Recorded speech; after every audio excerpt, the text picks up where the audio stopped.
Good morning साथियों, कैसे हैं आप सभी। मैं गौतम आपके परिवार स्कूल स्टूडियो में स्वागत करता हूं। आज हम लोग क्लास 10th का फिजिक्स चैप्टर जो कि पार्ट 2 पढ़ेंगे, गोलीय दर्पण यानी स्फेरिकल मिरर के बारे में। गोलीय दर्पण क्या होता है? तो ऐसे दर्पण जिनका परावर्तक पृष्ठ गोलीय हो, जिनका परावर्तक पृष्ठ क्या हो, गोलीय हो, उसे हम लोग गोलीय दर्पण के नाम से जानते हैं। गोलीय दर्पण मुख्यतः दो प्रकार के होते हैं। पहला हो गया अवतल दर्पण, जिसे हम लोग कॉनकेव मिरर के नाम से जानते हैं। दूसरा उत्तल दर्पण, जिसे हम लोग कॉन्वेक्स मिरर के नाम से जानते हैं। तो हम लोग देखेंगे पहला अवतल दर्पण क्या होता है। अवतल दर्पण वह गोलीय दर्पण जिसका परावर्तक पृष्ठ अंदर की ओर धंसा हो, उसे हम लोग क्या बोलेंगे? अवतल दर्पण के नाम से जानते हैं। जिसका परावर्तक पृष्ठ मतलब होता है चिकना भाग, और यह जो है इधर देखिए, यह जो हो गया अवतल दर्पण, और यह जो हो गया वो मेरा उत्तल दर्पण। जिनका परावर्तक वह गोलीय दर्पण जिसका परावर्तक पृष्ठ बाहर की ओर उभरा हो, ठीक है, उसे हम लोग उत्तल दर्पण के नाम से जानते हैं। और यह हो गया अवतल दर्पण जिनका परावर्तक पृष्ठ अंदर की ओर धंसा हो, अंदर की ओर हो तो वह अवतल दर्पण, और उभरा हो यानी कि इस तरह से, तो उसे हम लोग बोलेंगे उत्तल दर्पण। तो यह अवतल दर्पण के मुख्य उदाहरण देखेंगे। जैसे कि मेरा आप 4 व्हीलर गाड़ी देखे हैं, उस हिसाब उनको जो हेडलाइट होता है वो अवतल दर्पण होता है। सौर कुकर देखे होंगे, तो सौर कुकर में जो मेरा रहता है वो दर्पण, वो भी मेरा अवतल दर्पण रहता है।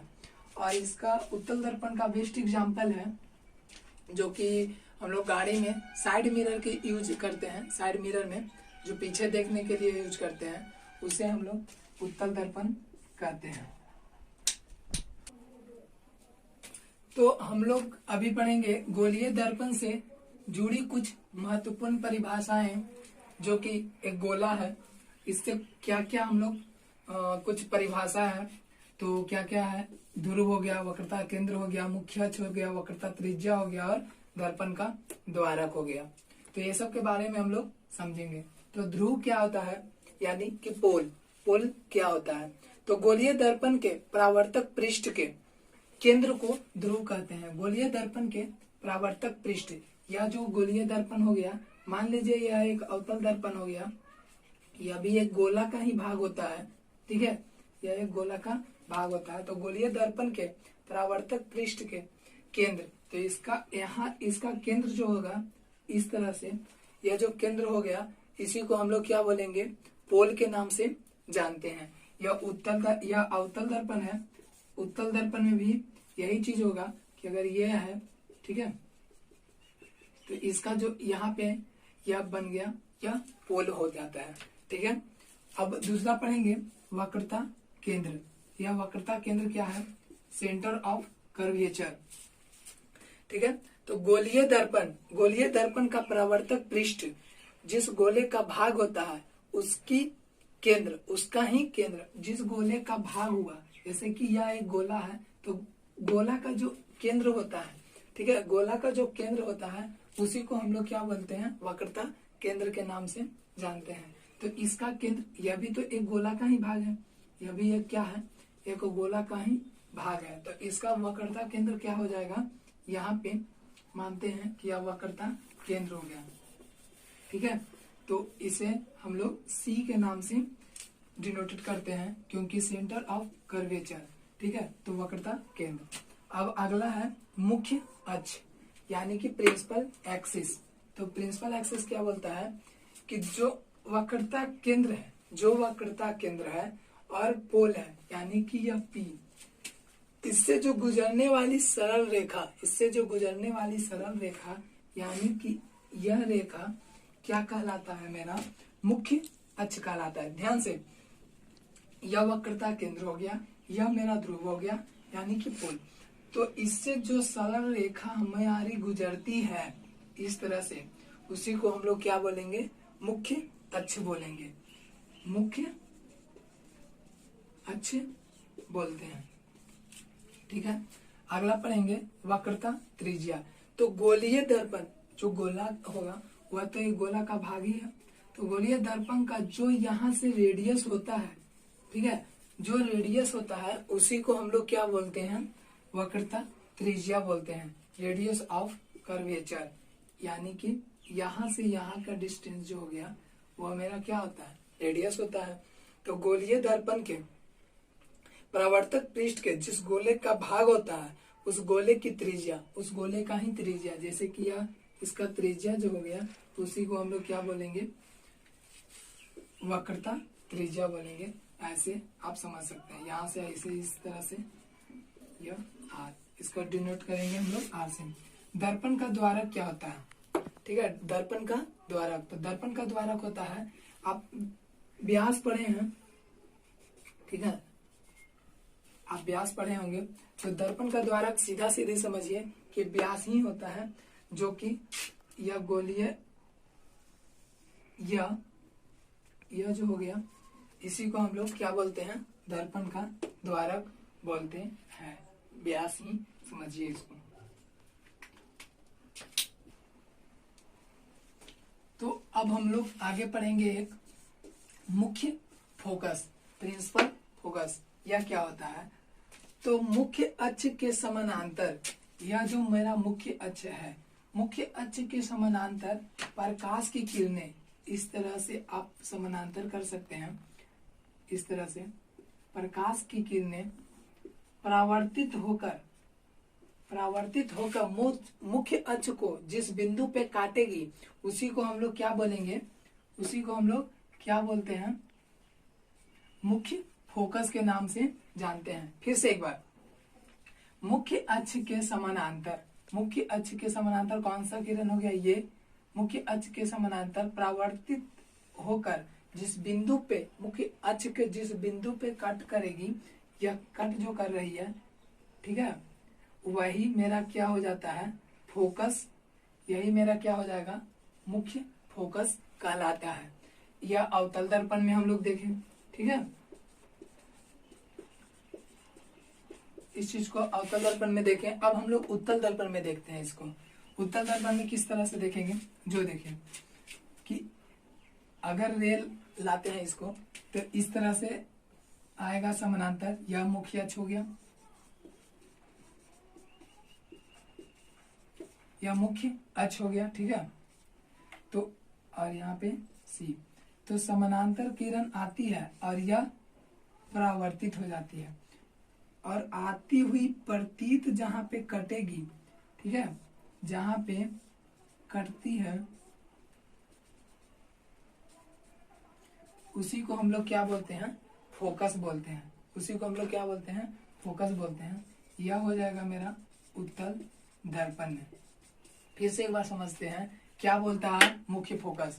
मुख्य अक्ष के समानांतर, मुख्य अक्ष के यह समानांतर प्रकाश की किरणें दर्पण से टकराने के बाद जिस बिंदु पर, मुख्य अक्ष के जिस बिंदु पर कट करती है उसी को हम लोग मुख्य फोकस के नाम से जानते हैं। उसी को हम लोग मुख्य फोकस के नाम से जानते हैं, ठीक है। आगे पढ़ेंगे हम लोग फोकस दूरी। क्या, फोकस दूरी क्या होता है, जिसको इस तरह से समझेंगे कि दर्पण के ध्रुव तथा फोकस, दर्पण के ध्रुव तथा मुख्य फोकस के बीच के दूरी को ही हम लोग क्या बोलते हैं, फोकस दूरी बोलते हैं। तो दर्पण के ध्रुव कौन सा हो गया, यह हो गया। इस तरह से फिर से एक डायग्राम हम लोग समझते हैं कि दर्पण का ध्रुव कौन सा हो गया, यह ध्रुव हो गया और यह एफ हो गया, ठीक है, और यहाँ पे क्या हो जाएगा, सी हो जाएगा। तो दर्पण के ध्रुव तथा मुख्य फोकस के बीच की दूरी, यानी कि यहाँ से यहाँ का जो दूरी होगा, यहाँ से यहाँ का जो दूरी होगा उसी को हम लोग क्या बोलते हैं, फोकस दूरी। फोकस दूरी के नाम से जानते हैं। ठीक है, अब हम लोग समझेंगे कि फोकस दूरी तथा वक्रता त्रिज्या, फोकस दूरी तथा वक्रता त्रिज्या के बीच संबंध क्या होता है। एक फार्मूला हम लोग निकालेंगे इस तरह से, जैसे कि देखिए हम लोग देखे हैं यहाँ पे, यह मेरा दर्पण का ध्रुव हो गया, यह दर्पण का फोकस हो गया, यह दर्पण का वक्रता केंद्र हो गया। तो हम लोग जानते हैं कि वक्रता केंद्र जो होता है और ध्रुव को हम लोग ही रेडियस के नाम से भी जानते हैं, यानी कि C और P बराबर क्या हो जाएगा, R हो जाता है। और जो मुख्य फोकस है, मुख्य फोकस जो होता है वो C और P को बराबर भागों में डिवाइड करता है, यानी कि आप बोल सकते हैं C और P को बराबर भागों में डिवाइड करता है, यानी कि C और P को हम लोग लिख सकते हैं CF plus FP equal to CP। ठीक है, इस तरह से हम लोग इसको लिख सकते हैं। और CP बराबर मेरा क्या होता है, R होता है। और यहाँ से हम लोग जानते हैं, यहाँ से यहाँ का डिस्टेंस जो होता है वो क्या होता है, स्मॉल f, यानी कि फोकस दूरी होता है। ठीक है, स्मॉल f होता है, यानी कि PF और CF, PF और CF क्या हो गया, F और F 2F क्या हो जाता है, यहाँ पे F स्मॉल f प्लस यहाँ पे एक स्मॉल f, इसका मतलब क्या जानते हैं हम लोग, R। ठीक है, तो यह f और यह f क्या हो जाता है, 2f हो जाएगा, जिससे कि R और f बराबर क्या हो जाएगा, R/2। इससे हम लोग सिद्ध कर सकते हैं कि फोकस दूरी जो होता है, फोकस दूरी जो होता है वो रेडियस का कितना होता है, आधा होता है। ठीक है, फोकस दूरी क्या होता है, रेडियस का आधा होता है। और इसको हम लोग इस तरह से फिर कह सकते हैं कि वक्रता जो त्रिज्या होता है वो क्या होता है, वो f का, यानी कि फोकस दूरी का 2 गुना होता है। ठीक है, इस तरह से हम लोग इसको समझ सकते हैं। अब हम लोग एक न्यूमेरिकल करेंगे इस फॉर्मूले पे, यानी हम यहाँ ऐसा लिख सकते हैं 2f बराबर R।